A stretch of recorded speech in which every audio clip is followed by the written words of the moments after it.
সবাইকে good morning. কেমন আছেন সবাই? আমি তো মোটামুটি আছি। কালকে তো অনেক ঝড় জল হয়েছে, আমার তো বাড়ি ফিরতে অনেক প্রবলেম হচ্ছিল। আর কি বলবো, সবাইকে গুড মর্নিং।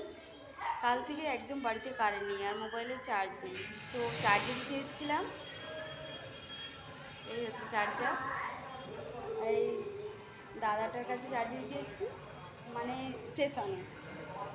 আর এটা হচ্ছে টিকিট কাটে ওইখানে, যেখানে টিকিট দেয় ওইখানে আর কি। ফোনটা চার্জিং দিয়ে গেছিলাম সকালে এসে, একদম চার্জ নেই, কী করবো। তো মোটামুটি 28-30% চার্জ হয়েছে। এখন যাচ্ছি বাড়ি, কী করা যাবে আর। তো বাড়ি, আর বেজে গেছে 9টা। গিয়ে স্নান করতে হবে, আর কিছু জামা কাপড় ভেজানো আছে, কাচতে হবে। রেডি হয়ে আবার 10টা 4-এ ট্রেন, ঝটপট রেডি হতে হবে বাড়ি গিয়ে, কিচ্ছু করার নেই। তো বন্ধুরা, আমার যেই ছোট্ট চ্যানেল ঝুমুর লাইফস্টাইল চ্যানেল, আর অল্প বন্ধু, তো খুব কমই বন্ধুবান্ধব নিয়ে আমার পরিবার গঠিত। তো যাই হোক, বন্ধুদেরকে অনেক অনেক স্বাগত জানাচ্ছি। আর আজকের সময়টা যদি আমার সাথে কাটিয়ে ভালো লাগে, তো প্লিজ প্লিজ আমার চ্যানেলটিকে লাইক করে দেবেন প্লিজ। আর অবশ্যই যারা এখনও আমার চ্যানেলটা সাবস্ক্রাইব করেনি, সাবস্ক্রাইব করে নেবেন। আমি অনেক ভালো ভালো ভিডিও আপনাদের জন্য আনবো। তো আপনাদের সাপোর্ট ছাড়া তো কিছু সম্ভব নয়, অবশ্যই আমাকে সাপোর্ট করবে।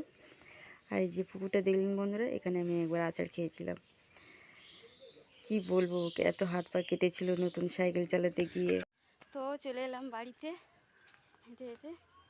সাইকেল নিয়ে যাইনি, আমার বাড়ি থেকে স্টেশন তো 10 মিনিট। 3বার গেলাম সকাল থেকে। আর কে কী করছে দেখুন, আমার মায়ের রান্না হচ্ছে ওইদিকে, ওইদিকে মায়ের রান্না হচ্ছে। প্রচুর গরম।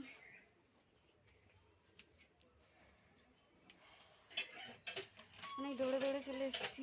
তো রাতে বাড়ি ফিরে খেলাম টক ডাল আর তুদরি আলু ভাজা। কি বলে তুদরি না কুদরি, যাই হোক, ভাজাটা একটু টক টক ছিল, তো ওটাই খেলাম। আমার তো এটা খেতে ভালোই লাগছিল মোটামুটি। আর আজকে সারাদিন তো আপনাদের জন্য একটুও ব্লগ করতে পারিনি, কারণ আমার ফোনে একটুও চার্জ ছিল না। সকালবেলা যা একটু চার্জ ছিল, সেটাতে ব্লগ করে এডিট করে আপলোড করতেই হয়ে গেছে। আর দেখুন, ভাত খেতে বসেছি, কাকে দেখতে পেলাম, দেখে তো আমি ভয় পেয়ে গেছি, আমার পাশে এসে গেছে।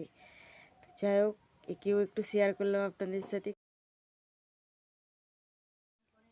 তো বন্ধুরা, সকাল হয়ে গেছে, আর কালকে তো ব্লগটা ফোনে চার্জ ছিল না বলে করতে পারিনি। আর আজকেও একদম চার্জ নেই, আর আমাদের বাড়িতে কারেন্ট নেই। তো দেখুন, কালকে কি ভয় পাচ্ছিল আমাকে দেখে, আর আজকে তো হাতের উপর থেকে যেতেই চাইছে না। কি ভালো। তো যাই হোক, আমি তো একে সারাদিন দেখতে পারিনি, একে তো বাবা দিদি সবাই খেয়াল রেখেছে। কাল তো হাতে আসতেই চাইছিল না, ছটফট ছটফট করছিল। তো এখন মনে হচ্ছে আমাকে চিনে গেছে, বুঝতে পেরে গেছে যে ওকে বাঁচিয়ে নিয়েছি। কালকে রাতেও এসে আমি একটু ওকে হলুদ তেল দিলাম। হলুদ তেলটা দিতে হয়, মানে পাখি কিংবা জন্তুদের কিছু যদি হয়, বাবা। তো যাই হোক, যদি মানে ওদের যদি একটু ইনজিওর্ড হয় তো ওটা দিতে হয়, ওই ওষুধটা। তো কালকে ওটা দিয়েছিলাম, আবার ফিরে এসে এখন কি খাচ্ছে, একটু ছাতু জল খাচ্ছে। আর বাবা একটু দুধও খাইয়েছে সকালবেলা, আমাদের যেহেতু গরু আছে, ডপারে করে একটু দুধও খাওয়ালো। ও এখন চাল টাল কিছু খেতে পারছে না, ছাতু গুলে আর খাওয়ানো হচ্ছে, আর দুধও খাওয়ানো হচ্ছে ডপারে করে। তো যাই হোক, বড়ো হলে ছেড়ে দেবো, রাখবো না ওকে। তো যাই হোক, ব্লগটা এই পর্যন্তই। ভালো লাগলে প্লিজ লাইক করবেন, আর সবাইকে টাটা।